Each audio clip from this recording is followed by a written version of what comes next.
Vamos abrir a escritura no Evangelho de João, capítulo 1. Evangelho de João, capítulo 1. Quero ler com os irmãos do versículo 1 até o versículo 14. Os primeiros 14 versículos que abrem este evangelho tão maravilhoso que é o Evangelho de João. Eu quero pedir de antemão aos irmãos que abra seu coração neste momento e procure se concentrar, e procure compreender, e procure colher cada palavra que será dita aqui nesta manhã. Nós queremos hoje dar a continuidade da ministração da semana passada, em que nós falávamos acerca de Jesus, ou melhor, falávamos acerca o Filho de Deus, né? Cristo, o Filho do Deus vivo. Amém? Vamos continuar então.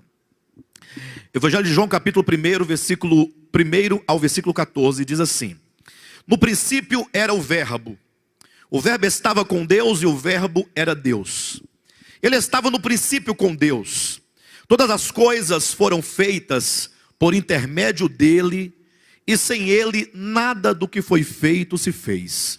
A vida estava nele, e a vida era a luz dos homens. A luz resplandece nas trevas, e as trevas não prevaleceram contra ela. Houve um homem enviado por Deus, cujo nome era João. Este veio como testemunha para que testificasse a respeito da luz, a fim de todos virem a crer por intermédio dele.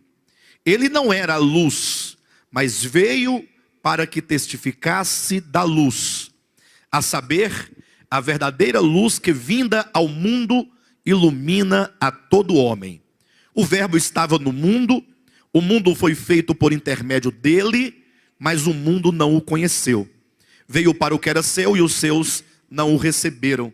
Mas a todos quantos o receberam, deu-lhes o poder de serem feitos filhos de Deus, a saber, aos que creem no seu nome, os quais não nasceram do sangue, nem da vontade da carne, nem da vontade do homem, mas de Deus.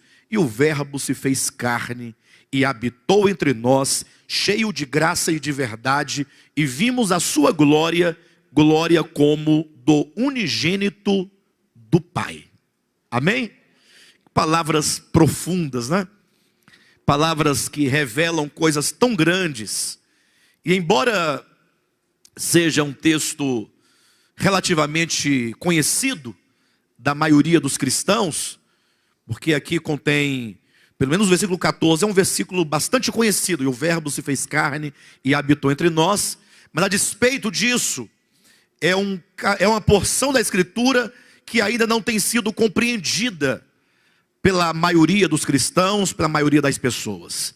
Mas a falta de compreensão não está no aspecto sintático do texto, porque aí seria subestimar a capacidade dos irmãos e das pessoas em geral. Mas o que ocorre é que durante a história da igreja, e eu quero que os irmãos entendam isso desde o princípio, a história da igreja, ela é marcada por muita treva espiritual.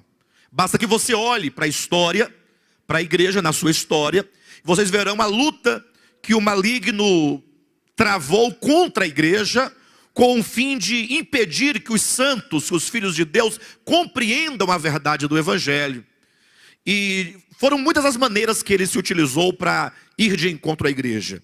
Primeiramente, ele tentou matar os cristãos, né? Matando mesmo por meio do martírio.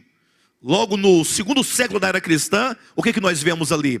Vemos um período em que o Império Romano matava os cristãos, ora esquartejado, ora queimado numa fogueira, ora crucificado. Várias as formas que foram usadas, então, para destruir os cristãos.